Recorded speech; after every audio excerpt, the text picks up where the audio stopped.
Welcome to Ancient Sleep Stories. Tonight, we step into the shadowy year of 536A, a time when the world grew dim and quiet. Close your eyes, take a slow breath, and picture yourself in an ancient village, where the sun hides behind a veil of mist and the air feels heavy with secrets. It is considered to be one of the strangest years in history, a year of darkness, a year of death, the year 536. In this year, the sun began to dim. From China to Austria, people watched in horror as an unnatural darkness spread across the sky. For nearly 2 decades, the sun seemed to weep black tears, and the world froze over. People died by the millions. Crops failed. Famine swept the globe. And the likes of Justinian, Gregory the Great, and Belisarius were born into a world of chaos. But why? What had happened to the sun? What terrible force had dimmed its light and turned day into night?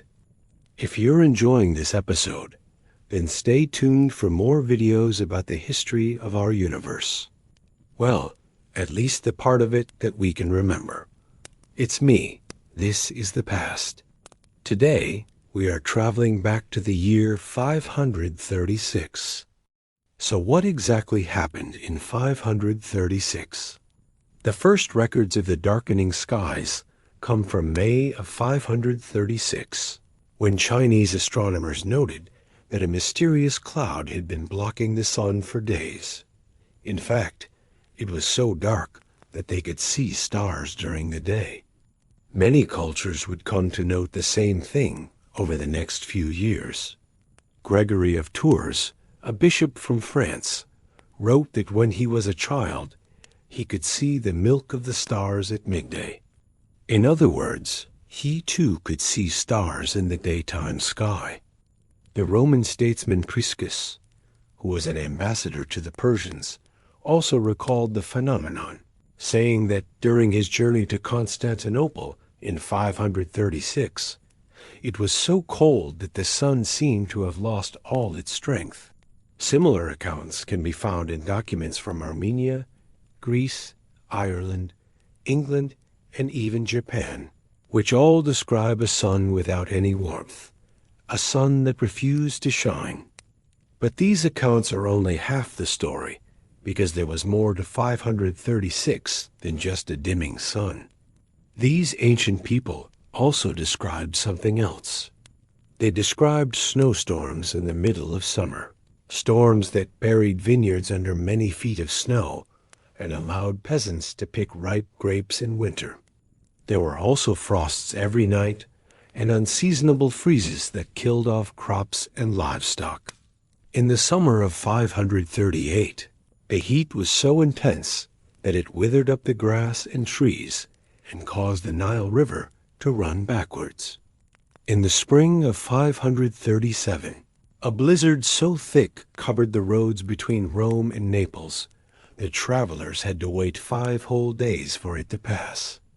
According to Gregory of Tours, it snowed so much in 537 that the roads were impassable. Men and beasts were buried alive under the snowdrifts. As far as anyone can tell, these strange weather events never let up. They continued for 18 years, killing off tens of millions of people and causing widespread famine and social unrest. The effects of 536 were truly global, though some places were affected more than others. For instance, in the Byzantine Empire, Emperor Justinian I inherited a massive crisis.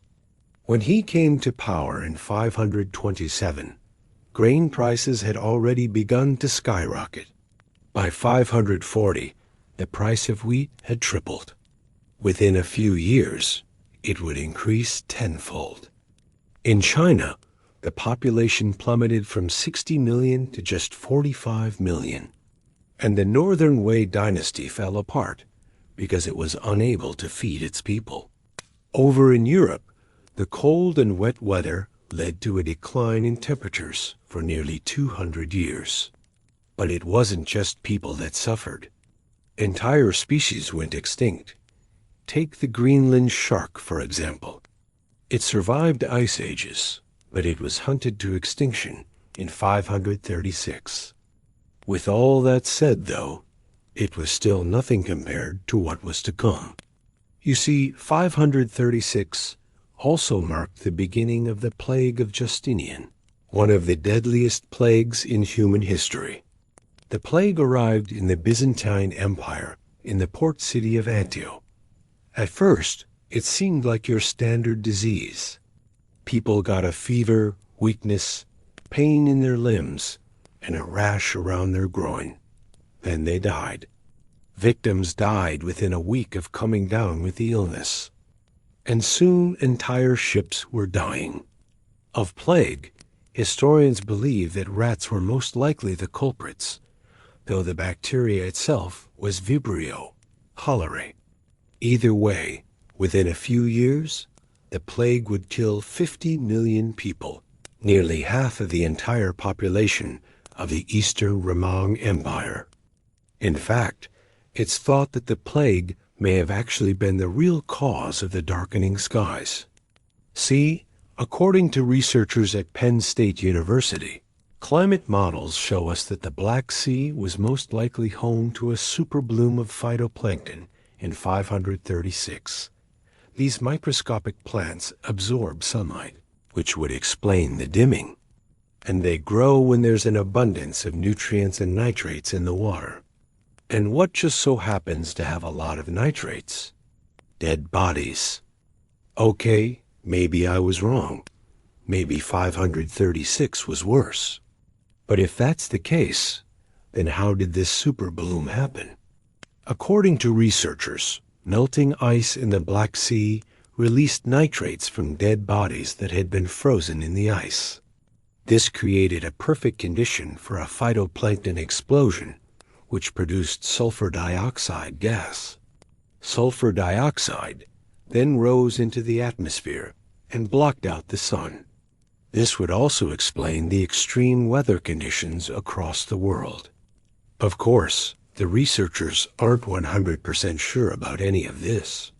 After all, we're talking about a series of events that happened almost 1,500 years ago. And yet that's not the only possible explanation for what happened in 536. For instance, other scientists say that the real culprit was a massive volcanic eruption in Central America. They found layers of ash and debris dating back to 536 in sediments at the bottom of Lake Nicaragua. Meanwhile, other researchers say that it was actually two volcanoes that erupted, one in Mexico and another in Indonesia. According to them, the Mexican volcano threw up 8 cubic kilometers of ash and pumice into the atmosphere, while the Indonesian volcano released 280 cubic kilometers of ash. Combined, they unleashed a total of 288 cubic kilometers of material into the stratosphere. This combined force would have been enough to block out the sun and alter the global climate for years. There's also the possibility that it was yet another large comet that skimmed the Earth, though we don't have any hard proof of this. But there are comets that seem to fit the bill. For example, Comet D1343P1, which passed Earth in March of 536, could have potentially caused the event. Unfortunately, because it was before the invention of the telescope, all we know about it is that it was bright and visible for months. We do have some ideas of what it looked like, however, thanks to a painting that was done about a century later. Either way, it most likely broke up sometime after passing the Earth, creating a cloud of debris that blocked out the sun. Then there's Comet 6P, which passed the Earth twice, first in 524 and again in 544. Each time it skimmed the planet. It could have broken up a little bit more until finally in 544. It broke up enough to block out the sun. But why does it matter whether it was a volcanic eruption, or a comet, or phytoplankton that caused the darkening skies? Well, because it helps scientists understand what kind of disaster might befall us in the future. We know, for example, that Mount Mazama, the volcano that formed Crater Lake in Oregon, erupted in the year 544. Could something similar happen again? That's what scientists want to find out. By studying the past, scientists hope to build sophisticated models that will help us predict and prepare for whatever the future has in store for us. Now, if you'll excuse me, I think I smell an opportunity for a crossover episode. Thank you. Thank you for watching. Until next time, stay safe.